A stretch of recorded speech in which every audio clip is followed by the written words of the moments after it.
télévision, vraiment vous partagez, vous aimez, vous likez, vous mettez ça. Nous avons 4 émissions, 1000 informations, vraiment beaucoup de nous sommes en direct. Vous aimez, vous likez, vous partagez vraiment Makambo. Oyo, Kaka Bomoni na titre, au monde de Togosola. Au travers de cette émission, on va parler de autre chose. Oyo peut-être que tu as titre, mais au travers de cette émission. Les gens ont aimé Moko, il y a Basali Anzambi, il y a beaucoup de je suis avec l'homme de Dieu, le prophète Onésime Ndaya. Avec lui, nous allons nous entretenir. Au travers de cette émission, vraiment, soyez scotchés et branchés parce qu'il y a à boire et à manger. Ils ont des délais où il y a dans le moyen de et là, on est juste allé des fous. Et si il y a des makambo, on a mais ils ont l'adresse où Nicolo Bollandé, non, on a boosté. Soit ma côté, mon ami pour mon ami, la chaîne Union, surtout internationale, au travers le monde. Partagez, aimez, likez, s'abonner, vraiment vous partager. Vous n'avez les lots de la week-end, vous partagez. Boyoka makambo ezo s'est passé. Alors vraiment pour retourner dans la question, je suis en direct na opé sabino numéro na botala na ba commentaire na koma numéro wana et retourner dans la question soit posant pour ça ou bien la numéro na opé ça awa au travers cette émission aimer liker partager ou s'abonner bande ko partager beaucoup ta ebélé je dis l'homme de Dieu bonjour. Bonjour frère Jérès. Bonne santé l'homme de Dieu. Non, la grâce de Dieu eza na kati ya ko sala biso confiance jusque là. Et tout va bien et pas na biso. Tout va bien. Merci beaucoup l'homme de Dieu. Avant de surtout pour relever la mboka na biso, pour relever la paix, l'église, pour relever la makambo. Tellement aidé vous partager, vous aimer, vous liker. Parce que zange à moi-même mon konzamboka le dit que avant ma réunion surtout à Tali non côté église, c'est ça. Vraiment vous partager et puis tout sur la makambo oh bomoni na titre, tout sur la nion surtout sur la. Bandeko est-ce que vous allez wana bandeko ya ba diaspora beaucoup ta ebele na kati ya chaîne na bino. Boost TV télévision, Bolingara prophète, il est le aye pour na Bisabino où la réponse est favorable et est pertinente. Si l'homme de Dieu, je crois bien que les émissions et il y a des gens plus balandaka, ils sont parce qu'il y a des gens qui on va prier. Adonai, notre Dieu, nous te disons merci. Merci pour ces moments et pour ces cadres que tu as permis que nous puissions partager ensemble avec nos frères et sœurs. Je bénis ces instants au nom de Jésus-Christ. Amen. Amen. Merci. Tout partager. Mandeko. Tout partager. Vraiment, et vous avez tout partager vraiment. Tout partager. Tout allez béler les lomo, tout à mon bondo. Tout à mon bondo. De l'autre côté, on a biso, il y a bagolo bara mon bondo. Donc beaucoup de belé, awa ezali kamba ba wariote, ba spiritasté, ba nanité, soki ba nanité, awa ya marambo ya mboka, ya marambo ekolo, awa eza marambo ya nzambe ezo réunir biso nyonso. Soki boy mboka oyo eko rattraper na marambo tozana. Soko boy bonzambe, lola okota to okota. Bokota ebelé. L'homme de Dieu, l'élo actualité est pour la mais na rolingana banda likambo ya mona mboka Constant Mutamba. Vraiment l'élo vraiment exemple principal na ndeko Constant Mutamba okolo banini pona bandi ko belé ba lo ba ke ba na ko pesa e ba moyen à se faire soigner bien malgré ça qui opérer mais il faut pas ticket libre parce que ndenge malgré vos boutiques et vos opérations et tout, Constant Mutamba, malgré nous surtout on a justement, dossier les yeux banaté, si le homme t'a fondé qui est position dans nos yeux banaté, baimbo capé va rebattre l'homme de Dieu pour honorable Constant Mutamba. Bon, d'avant tout, Naï Nazamo Nzambe, et après ça, je suis un Congolais, Lokolayo. Il est question, il y a Mbo Cannabiso, s'il est question du pays, en tant que compatriote. Là, j'interviens en tant que compatriote, en tant que peuple congolais, parce que Dieu a accepté Nabima Nambo Kaya Congo.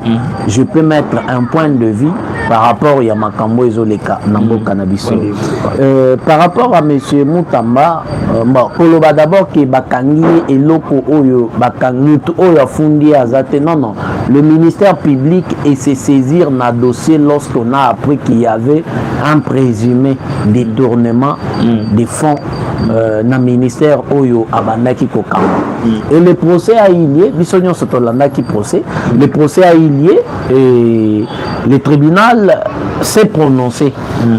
Bakatelaki, je crois 3 ans. Le ministère public est proposé qui 10 ans et le tribunal s'est prononcé dans 3 ans après qu'on reprenne Nabango comme ça a toujours été à la coutume.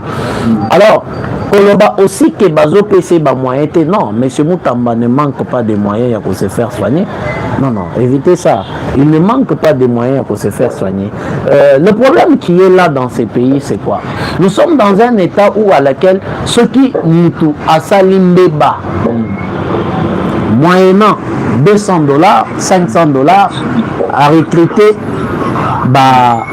on les appelle des journalistes, youtubeurs, tiktokers ou jeunes hommes au bazar na TikTok 200, 300, 500 basali makelele. Quelqu'un qui se retrouve na kati ya mbeba bazo rendre ye comme étant un héros na makambo o azosala. C'est ça le problème dans ce pays. Nous avons un problème à ce niveau-là. Monsieur Moutamba, bon, selon ce qu'on apprend, qu'il est un peu souffrant, la santé ne va pas bien, ainsi de suite. Bon, Azana Katia Maboko à justice. C'est à la justice d'en décider. C'est un politicien et aux gens qui dirigent le pays, ne pas commettre un point de vue na bango, si Moutamba Kokiko obtenir une mesure de grâce, afin qu'il ne se faire soigner dans l'hôpital où il a approprié, où il mettre en bonne et due forme du point de vue la santé physique. C'est à la justice et aux politiciens d'en décider. Nous, on ne peut pas éviter de dire que ça, la kamakelele n'a pas moko oyo osana précision. Évitons ça. C'est ça qui nous tue. C'est ça qui nous détruit davantage. C'est ça qui nous met de plus en plus dans le problème. Tu veux mettre un point de vue dans un dossier où tu n'as pas la précision. Tu veux mettre un point de vue dans un dossier où tu veux maîtriser. C'est ça le problème. C'est ça le problème avec l'homme congolais. Donc, M. Moutamba, il est malade, selon ce qu'on apprend. Non. Moi, je peux saluer une seule personne. L'homme d'anciens membres de IDPS Kabound. Tilenge a purgé peine naïe et Kabound a été relaxé. Il y avait encore un autre homme, une fille, je ne sais pas, il fait encore un membre de IDPS, je crois Mike Moukebaï. Lorsqu'il n'a qu'à prison, on n'apprend pas que non, Moukebaï a zobé là, tout ça. C'est juste Bamissous Neto apprendre que non, ma collègue Nengeza Boye, na fenêtre en Angaï, Balingi Babouka. Donc, c'est un peu compliqué. Bamissous Babela raté. C'est un peu compliqué. Les populations quand même, les Oganga, malgré nous, surtout parce qu'il y a beaucoup de détourneurs au bazar à Bango, tant pour la vie vraiment. Chaque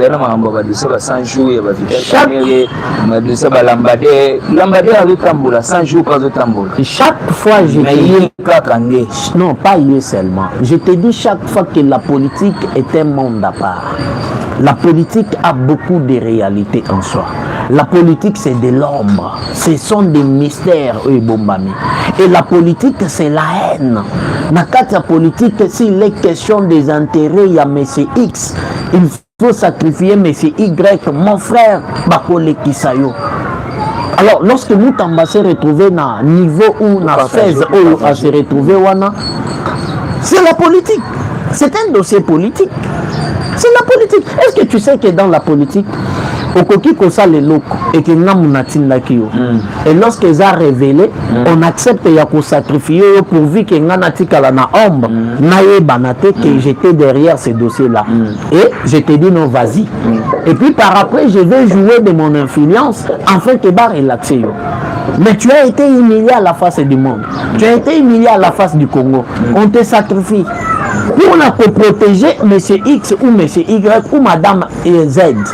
Et par après, ces gens-là vont peser par rapport, il y a pas politique au bateau se retrouver. on va te relaxer.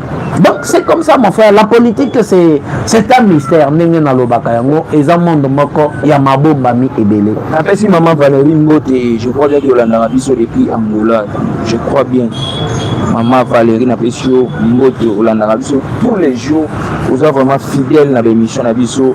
Maman Valérie Napesio Mbote, le fait comme la biso Yolanda biso plutôt peso Mbote biso Yolanda biso l'homme de Dieu. Ndenge bon, ndenge mais bato ya lambadia ba otambola kana. Non, il y a pour cela bato ba moni que c'est injustice. Pourquoi kaka en plus c'est la toute première fois na mboka na biso bakangi moyibi to benga ngobo bakangi moyibi bazwi pe mbongo wana ba récupérer bazongisi yango. Bon, l'argent était là dans Katia compte, mon corps. L'argent était toujours là et on a récupéré l'argent. Bon, ils ont là qui n'ont nous déplacé. Bon, en effet, chaque fois je te dis parlons de Jésus. Parce que entrer dans le monde politique sans précision, Yamakamisousu, avec précision aussi Yamakamisousu, c'est créer des petits problèmes. C'est créer des petits problèmes. Il y a des choses qu'on est censé dire hors caméra. Et il y a des choses qu'on peut dire devant caméra. Alors, la politique est sale. Merci l'homme de Dieu. Le deuxième problème, c'est ça que vous partagez. Parce que question, les questions à vos politiciens presque n'y surtout dans opposé. Puis Nicolo, question, évitez le lot. L'homme de Dieu répond de mais les questions partout. Il y a aux occasions, il y a beaucoup aux occasions, il y a président de l'Assemblée nationale. Aux occasions, il y a beaucoup de ministre, gouverneur et à banque. Les Adolphe Muzit, aux occasions, il y a beaucoup de bateau, il y a beaucoup de questions. Et autour de Madame Judith Toulouka, question au Soumino, question au partager cette information, place au Bolanda biso, pour partager, pour katandambo, pour panda, pour panzango. Na lobi boya, papa nizim, lelo, bande kona biso ya est ya mboka, est ya mboka, bazo subir injustice moko, oyo na miencho ko bozanate. Ça dépend et dans un salarié constant, il y a un régional qui est journaliste, il y a une question, on va partager. Est-ce que le gouvernement congolais a sali na ba zone oyo ils ont occupé et pas ba M23 bananga ba tutuana ba bisima et Kagame papa na bon Kagame d'ici quand gouvernement congolais va payer ordre qui est ici quand on a mbongo et comme à l'issouté una financement ya banque moko te comme collaboration ya banque nationale na banque ba extension provinciale voilà et ande ti papa obi ke na tika su mbongo biloko te na ndako. Deuxième chose les alitango et ça la mi bongo ba M23 bango ba lobby que ba nanga bananga ba lobby que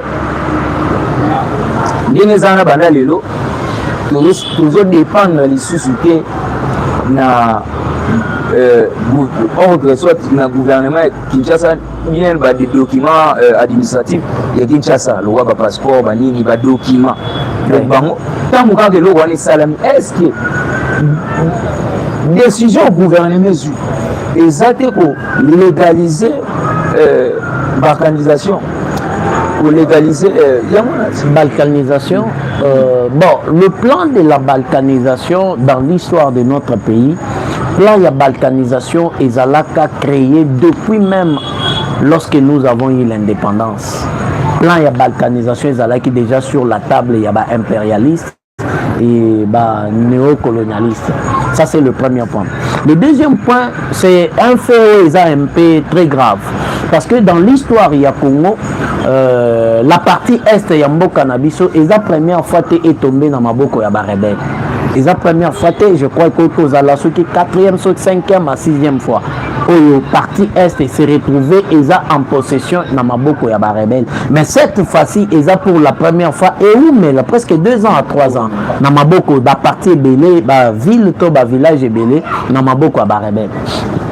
Et le gouvernement central a eu une décision, mon frère, que le Seigneur nous protège et que le Seigneur nous fasse grâce. Et je nous calme il y a pour 4 liaisons entre le banque des extensions à la banque où se retrouver dans la partie est, dans la banque où ils ont à niveau national, précisément à Kinshasa. Il n'y a plus cette collaboration là ou ce financement là.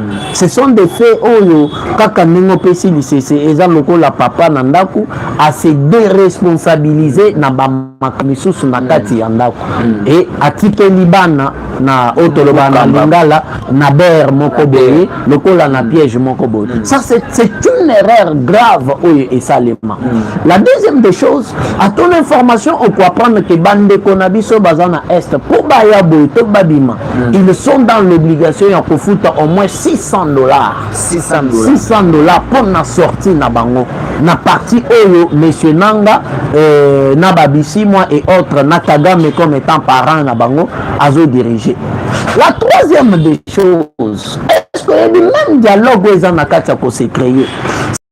Il y a des confessions religieuses, il y a Mboka Oyo.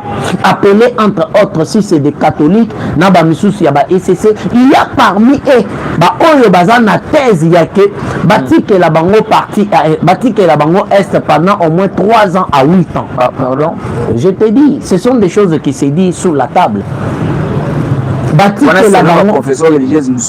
Ce sont des déclarations à certaines personnes. Au bazar de la confession religieuse qui réclament que Batik et la Bango partie Est de 3 ans à 8 ans. Et puis par après, on reviendra, le gouvernement central reprendra la partie Est. C'est une balkanisation.